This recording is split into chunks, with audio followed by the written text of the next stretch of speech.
No one warned him about the silence. Not the quiet you hear at night, not the peaceful kind. This was the kind of silence that watches you arrive. 30 years after walking away from his family ranch, Jonah Hale felt it the moment his tires left the highway. The radio crackled once, then died. No signal, no music, just the low hum of an engine moving deeper into a place time had forgotten. He slowed down without realizing it, as if the land itself demanded respect before allowing him closer. People said nothing survived out here. They said storms don't just destroy buildings, they erase memory. They said the land had swallowed everything that once lived on it. And for years, Jonah believed them. He told himself the ranch was gone, that whatever remained belonged to weeds, dust, and ghosts. But belief is a fragile thing. The road narrowed, breaking apart under his tires. Grass grew straight through the cracks. Fence posts leaned like tired men who had given up standing straight. Jonah's hands tightened on the steering wheel. Every mile felt heavier than the last, not because of fear, but because of recognition. He'd driven this road once before, a long time ago. When leaving felt like survival. Back then, he was 16, old enough to understand loss, too young to stop it. The storm came without mercy. Wind screaming like something alive, rain ripping through fields, animals panicking in the dark. By morning, the roof was gone. The barn was half collapsed. The land his family had worked for generations lay broken and soaked in mud. His father made the decision quickly. Too quickly. They left with what they could carry, and promised themselves they'd come back. They never did. Life moved on. Cities replaced fields. Concrete replaced soil. Jonah built a career, built a life that looked successful from the outside. But every night when things went quiet, he felt it. The pull. The unanswered question. The sense that something had been left unfinished. So, when his parents were gone and nothing tied him to the city anymore, Jonah did the one thing everyone told him not to do. He went back. The ranch appeared suddenly over the final rise, and Jonah's breath caught in his chest. The house stood crooked, hollow-eyed. The barn leaned like it might collapse with a strong gust of wind. The fields were unrecognizable. No crops, no order, just wild grass moving in uneven waves. He parked and sat there longer than he meant to. 30 years. Yet the place hadn't been claimed. No new structures, no signs of development. It was as if the land had been waiting, holding its breath. Jonah stepped out of the truck. The air smelled wrong. Not rotten, not dead, just untouched. Wildflowers had crept up through the old yard, bright and defiant against the decay. He walked slowly, boots crunching against dry earth, each step stirring memories he thought time had buried. The porch sagged but held. That surprised him. He placed a hand on the door frame. The wood was rough, weathered, but solid. Too solid. 30 years of storms should have reduced it to nothing.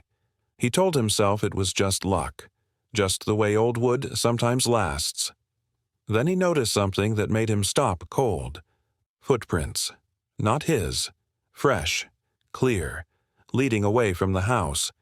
His pulse spiked. This was supposed to be abandoned. No neighbors. No visitors. The nearest town was miles away, and no one had reason to be here. He followed the tracks slowly, heart beating louder with every step. That's when he heard it. A sound. Low. Rhythmic. Alive. It came from the direction of the barn. Jonah froze, because whatever made that sound was not supposed to exist here. And in that moment, standing alone on land everyone said was empty, Jonah realized something terrifying and impossible. He was not alone. The sound came again. Slow. Deliberate. Too steady to be the wind. Jonah didn't move at first. His mind raced ahead of his body, trying to explain what his ears were telling him. An animal, maybe. A stray cow. A deer sheltering from the sun. That would make sense. That would be normal. But the rhythm wasn't frantic. It wasn't scared. It sounded calm. He swallowed and took a step toward the barn. The closer he got, the stronger the smell became. Not decay, not rot, but something earthy and warm. Life. The barn doors hung crooked, one barely attached by a single rusted hinge. Sunlight slipped through gaps in the wood, casting broken stripes across the dirt floor. Jonah pushed the door open. It creaked loudly, the sound echoing inside the hollow structure. He flinched, instinctively bracing himself. For movement. For chaos. Instead, he was met with stillness. Then a head lifted. A large, dark shape rose from the shadows, and Jonah's breath caught in his throat. A cow stood there. Older, scarred, but unmistakably alive. Her ribs showed faintly beneath her hide, yet her eyes were alert, steady, watching him. Then another stepped forward, then another. Jonah counted without meaning to. 1, 2, 3, 4, livestock, alive. His knees nearly gave out. These weren't skeletons clinging to survival. These animals were standing, breathing. Some even looked healthy. Their coats were rough but full, their bodies lean, not starving, and behind them, pressed close to their legs, were calves. Calves. Born here. Jonah stumbled back a step, his mind refusing to catch up with what his eyes were seeing. 30 years. 30 years without fences repaired, without feed deliveries, without human care. The storm should have killed them. Time should have erased them. But it hadn't. A low rumble came from behind him. Jonah turned just as a horse emerged from the far side of the barn. Taller than the others. Broad-shouldered, gray with a white blaze down its face. The animal stopped a few feet away and lowered its head. Not aggressively, not afraid. Just aware, as if judging him. Jonah's heart hammered in his chest. This isn't possible, he whispered. The animals didn't react. They were used to the silence, used to being alone, used to surviving without him. Jonah backed out of the barn slowly, afraid that any sudden movement might shatter whatever fragile balance existed here. Outside, the wind moved through the tall grass, and for the first time since arriving, he noticed something else. Paths, worn trails cut through the fields, not random, organized, leading toward water, toward shelter, toward higher ground. The land wasn't abandoned. It had adapted. Jonah followed one of the trails, his shock deepening with every step. A stream, clear and flowing, ran where the old irrigation ditch once had. Trees he didn't remember stood tall, their roots stabilizing the soil. Nature hadn't reclaimed the ranch, it had rebuilt it. Without permission, without guidance, without him. He dropped to one knee beside the stream, his hand shaking as he touched the water. Cold, clean, drinkable. Everything he'd been told about this place was wrong. Someone, or something, had kept it alive. A sudden movement caught his eye. Jonah looked up just in time to see a shape disappear into the tall grass near the tree line. Too quick to identify. Too deliberate to be coincidence. His pulse spiked again. Animals didn't organize like this without pressure, without threat, without awareness of something else sharing the land. Jonah stood slowly, scanning the horizon. That's when he noticed it. High on a fence post that should have collapsed years ago sat a crow, perfectly still, watching him. Not startled, not curious, observant. Jonah felt a chill crawl up his spine. This ranch wasn't just alive, it was alert, and whatever had survived here for 3 decades without human help had learned how to protect itself. The realization settled heavy in his chest, because now Jonah had to ask himself a dangerous question. Had the land been waiting for him, or had it learned to live better without him? Jonah didn't sleep that night. He tried. He spread an old blanket across the truck's back seat, cracked the windows, and told himself exhaustion would win. It usually did, but every time his eyes closed, his senses sharpened instead of fading. The ranch didn't quiet down after dark the way abandoned places were supposed to. It breathed. Crickets chirped in organized waves. The cattle shifted together, not randomly, but as if responding to invisible signals. Somewhere beyond the barn, something large moved through the grass. Slow, heavy, unafraid. Not the careless motion of wildlife, but purposeful. Jonah lay still, heart pounding, staring at the ceiling of the truck. At some point, the moon rose high enough to flood the yard with pale light. That's when he saw it. Shadows moving where no shadows should. Near the corral, figures passed between posts that had no right to be standing. They didn't rush. They didn't sneak. They moved like they owned the night. Jonah held his breath, counting silently. 1, 2, 3. Then the shapes stopped. Every instinct screamed at him to look away. Instead, he sat up. The figures weren't human. That much was clear now. Their outlines were wrong. Too broad, too tall, too deliberate. They stood at the edge of the light just far enough to stay undefined. Jonah's chest tightened. He waited for fear to turn into panic. It didn't. What he felt instead was something far stranger. Recognition. Morning came slowly, dragging light across the land as if reluctant to reveal what survived in the dark. Jonah stepped out of the truck stiff and tired, his eyes scanning every direction. Whatever he'd seen the night before was gone.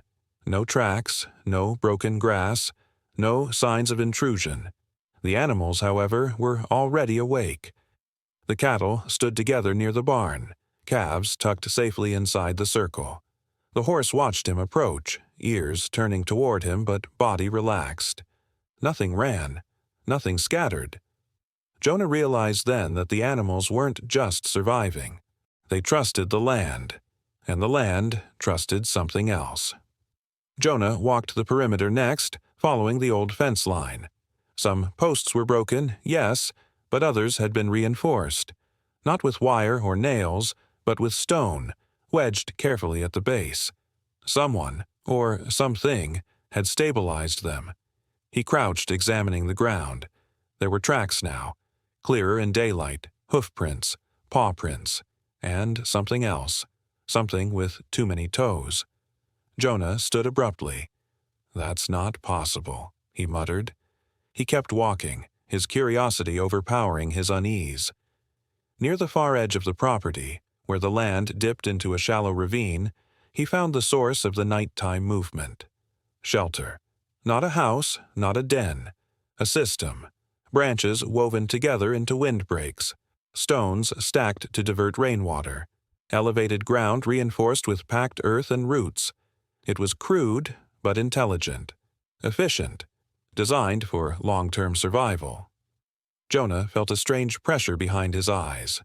This wasn't random. This wasn't nature slowly reclaiming ruins. This was adaptation with memory. He knelt and touched the structure. The materials were old and new mixed together. Some branches had grown into place over time. Others had been intentionally placed. Adjusted, maintained recently. A sound behind him made him turn. The horse stood at the top of the ravine now, watching him. Not alarmed, almost guiding. Jonah followed its gaze. Beyond the shelter, deeper into the tree line, something else moved. This time, it didn't hide. A large shape stepped forward into partial light. Fur, yes, but scarred. One ear torn. Eyes sharp with experience. A wolf. Older, bigger than any Jonah had ever seen. It stopped and looked directly at him. They stared at each other for a long moment. Then the wolf lowered its head. Not submission. Acknowledgement. Jonah's breath caught. The wolf turned and walked away, disappearing back into the trees without urgency. The horse shifted, snorted softly, and returned to the herd. Jonah remained frozen. Predators weren't supposed to coexist like this. Wolves didn't protect cattle. Horses didn't wander free among them. Calves didn't survive without loss, unless something had changed the rules, unless survival here meant cooperation. Jonah returned to the yard slowly, his thoughts spiraling. The ranch hadn't survived by accident. It had evolved into something different, something older, closer to instinct than ownership. And then he saw it, carved into the wood of the barn door. Not recent, not ancient, a symbol, simple, intentional. Jonah traced it with his fingers, a chill running through him. He had seen this mark before, long ago, carved into a fence post the summer before the storm. His father had told him it was just an old rancher's mark, a way of saying, "This land watches back." Jonah's stomach dropped, because this mark wasn't just still here, it had been renewed, and whoever, or whatever, renewed it, knew his family. Jonah's hands trembled as he pulled away from the barn door. The symbol stared back at him, darkened by time and touch. Someone had traced it again and again, deepening the grooves. Not recently, yet not decades ago either. It felt deliberate, preserved, respected. His father's voice echoed in his memory, low and cautious, spoken on a summer evening when Jonah was still small enough to believe adults knew everything. "Some land doesn't belong to people," his father had said. "Some land only lets people stay." Jonah had laughed then. He wasn't laughing now. He spent the rest of the morning walking the ranch slowly, not searching, listening. Every place he remembered as empty now carried signs of purpose. The old well hadn't collapsed. Stones had been stacked around its mouth to keep debris out. The pump was rusted, but the water below was clean, drinkable, protected. Near the collapsed windmill he found feathers arranged in a spiral pattern around the base. Not decoration, markers, warnings, maybe, or boundaries. Jonah's skin prickled. By midday the sun burned high and the animal shifted toward shade in perfect unison. No panic, no chaos. The wolf appeared again at the tree line, pacing slowly, keeping distance but never leaving sight. Jonah finally understood something unsettling. This ranch had rules, and he didn't know them. He returned to the house, stepping carefully across the warped porch. Inside, the air was cool despite the broken roof.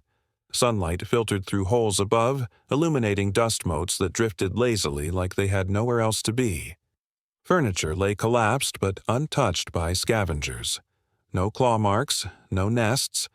Even the kitchen table still stood, one leg reinforced with stacked stones. Jonah swallowed hard. Someone had been here, not living inside, but honoring it. He moved room to room, memories pressing in on him. His mother's chair, his father's tools, all ruined, yet somehow spared from total destruction. Then he heard it, a low, rhythmic tapping. Not wood settling, not wind. Tap, tap, tap. It came from beneath the floor. Jonah froze, heart hammering. He waited. The tapping stopped. Silence returned, but it wasn't empty anymore. It felt expectant. Slowly, Jonah knelt and brushed debris away from a loose floorboard near the hearth. He hesitated, then pried it up with shaking fingers. Beneath was a shallow crawl space. Inside lay something wrapped in oilcloth. Jonah's breath caught as he pulled it free. The cloth crumbled at the edges, but what it protected remained intact. A journal. His father's. Jonah stared at it, disbelief washing over him. They'd searched the house after the storm, or thought they had. This shouldn't exist. With unsteady hands, he opened it. The early pages were familiar. Crop notes, weather patterns, livestock counts. Then the handwriting changed, became tighter, more cautious. They watch the storms, one entry read. They move the animals before it hits. I don't understand how, but they know. Jonah flipped pages faster now. Not spirits, not men. Something older. They don't speak. They listen. His chest tightened. They marked the barn again today. Not a warning, a reminder. As long as we respect the land, they will keep balance. Jonah's hands shook. The final entry was dated 2 days before the hurricane. The storm is coming. They tried to tell me. I didn't listen in time. Jonah closed the journal slowly. The tapping came again. Closer. This time it wasn't beneath the floor. It was behind him. He turned. Standing in the doorway was a figure Jonah had only seen in shadow before. Tall, broad, furred but upright. Eyes dark, reflective, intelligent, not hostile, not welcoming, assessing. The wolf appeared beside it, sitting calmly as if awaiting instruction. Jonah didn't move, didn't breathe. The figure lifted one hand, not threatening, not gentle, neutral, a question without words. Jonah swallowed. "I came back," he said softly, "not to take, just to understand." The figure held his gaze for a long moment. Then it stepped aside, clearing the doorway, an invitation, or a test. Jonah knew one thing with absolute certainty. Whatever lived on this ranch had allowed him to return, and that permission could be taken away just as easily. Jonah stepped forward, not because he was brave, but because standing still felt worse. The figure turned and moved into the sunlight, revealing more of itself without fully revealing everything. Its shape blurred between what Jonah understood and what he didn't. Fur patterned like bark and ash. Limbs strong, balanced, built for endurance rather than speed. Its eyes never left his. They walked together, slowly, not toward the forest, toward the fields. Jonah realized then that this wasn't a confrontation. It was a tour. The figure gestured once and the wolf trotted ahead, stopping at the edge of the grazing land. The cattle shifted, calm but alert. Calves pressed inward, protected but not panicked. Balance. The figure knelt and pressed its hand to the soil. Jonah felt it, felt the ground hum faintly beneath his boots, like distant thunder locked underground. The land wasn't passive. It responded. "You protect them," Jonah said, his voice barely above a whisper. The figure didn't answer. It stood and moved again, guiding Jonah toward the ravine. They passed the woven shelters, the reinforced banks, the carefully diverted stream. Each structure was simple, efficient, sustainable. No waste, no excess. Jonah's throat tightened. "This was our mistake," he murmured. "We tried to own it, control it." The figure stopped, turned. For the first time, Jonah felt something directed at him. Not emotion, not anger, but recognition, as if the figure were measuring his words against something deeper than truth. Then, slowly, it nodded. They reached the edge of the tree line. The air changed here, cooler, heavier. Jonah sensed more eyes watching from the shadows. Not predators, guardians. The figure drew a shape in the dirt with one finger, the same symbol, the one carved into the barn. It added a second line, unfinished, then looked at Jonah. Understanding hit him like a physical blow. The symbol wasn't a warning. It wasn't ownership. It was a covenant. The land didn't belong to Jonah's family. His family belonged to the land. The figure straightened and stepped back. The wolf returned to its side. The forest shifted, branches creaked, leaves rustled, and for a brief moment, Jonah saw others like it moving between trees. Not many. Enough. The figure lifted its hand once more and pressed it to Jonah's chest, just enough to feel his heartbeat. Jonah didn't resist. Then it withdrew. The message was clear without words. "You can stay, but only if you remember." The figure turned and vanished into the forest. The wolf lingered for a moment longer, golden eyes steady on Jonah, then followed. Jonah stood alone again. But the silence felt different now. That evening, Jonah made a decision that would change everything. He didn't call developers. He didn't call the authorities. He didn't document what he'd seen. Instead, he repaired a fence, not to confine, to guide. The animals watched him as he worked, cautious but curious. The horse stood nearby. The cattle grazed in rhythm. The wolf watched from the tree line, approving or warning. Jonah slept that night inside the house for the first time in 30 years. The roof still leaked. The floor creaked.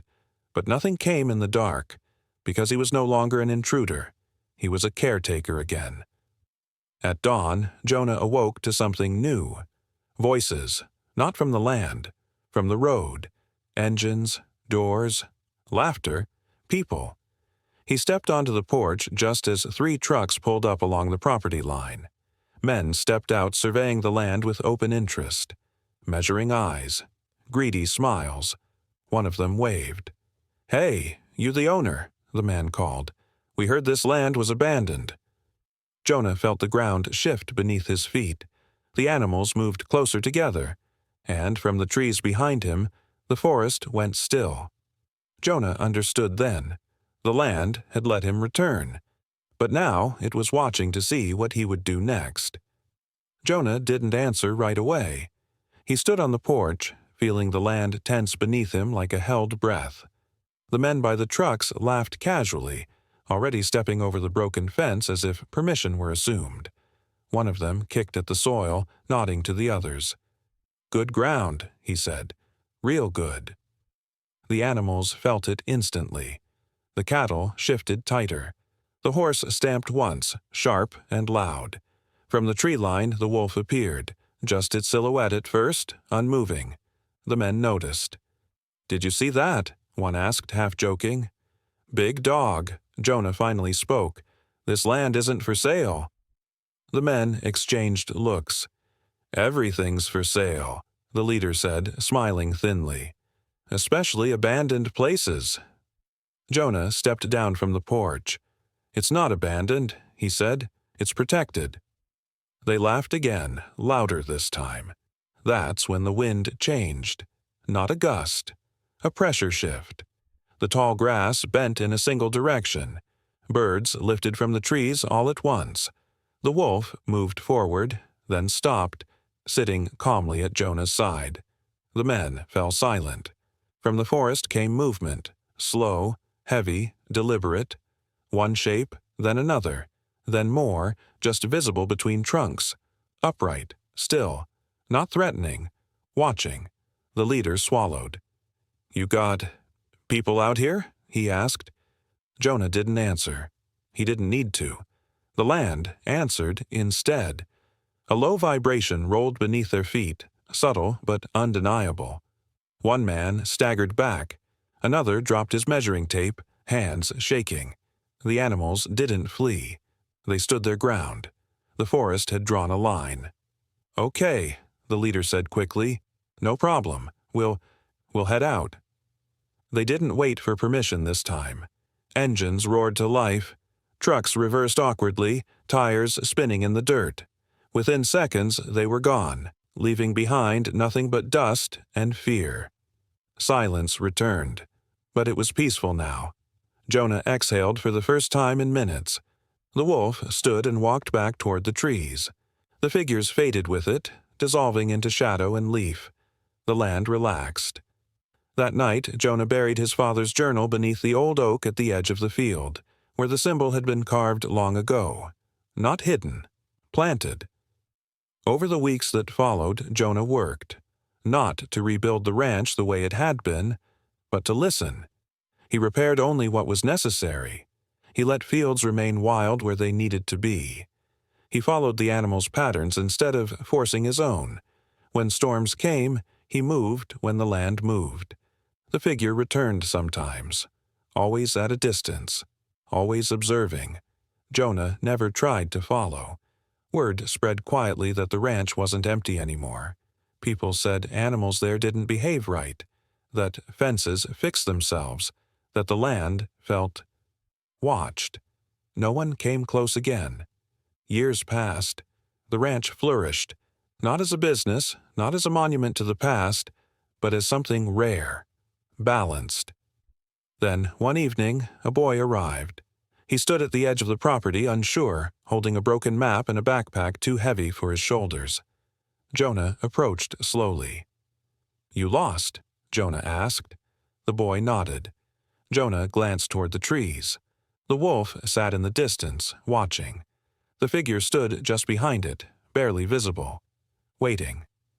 Jonah smiled gently. "Come on," he said. "This place knows how to take care of people." The boy stepped onto the land. The grass didn't resist. The forest didn't stir. And for the first time in 30 years, the ranch accepted someone new. The boy's name was Eli. He didn't say much at first, just followed Jonah quietly, eyes wide, absorbing everything like the land itself was teaching him. That alone told Jonah this wasn't an accident. The ranch didn't accept people randomly. It tested them. Eli passed the test without knowing it existed. Days turned into weeks. The boy learned quickly where to walk, where not to, when to move aside, when to stand still. He never chased the animals, never raised his voice. Somehow, instinctively, he understood the rules Jonah had learned the hard way. One evening, Jonah noticed something that made his chest tighten. Eli was carving, not into wood, into the dirt, the symbol. Jonah froze. Slowly, he knelt beside him. "Who showed you that?" Jonah asked carefully. Eli looked up, confused. "No one. It was already here." Jonah's pulse thudded. That night the figure came closer than ever before. It stood at the edge of the yard, fully visible now, not hiding, not testing. The wolf sat at its side like a sentry. Jonah felt no fear, only understanding. The figure looked at Eli, then at Jonah. Then it did something Jonah had never seen before. It stepped back, yielding space. The message was unmistakable. The ranch wasn't just surviving anymore, it was continuing. Years later, people would ask Jonah why he never sold, why he never expanded, why he never turned the land into something profitable. Jonah would smile and say, "Because some places aren't meant to grow bigger, they're meant to grow deeper." Eli grew up on that land, strong, quiet, grounded. When Jonah grew old, the land shifted again, subtle, seamless, accepting the change without ceremony. One winter morning, Jonah didn't wake up. The animals gathered anyway. The forest watched.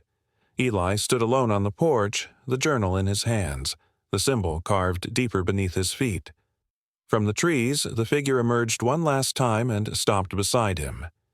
Eli didn't look afraid. He nodded. The land answered. Because this wasn't an ending. It was a handoff. Years later, long after Jonah Hale's name faded from memory, the ranch still stood. Not on maps, not in records, but in stories people told quietly, usually at night.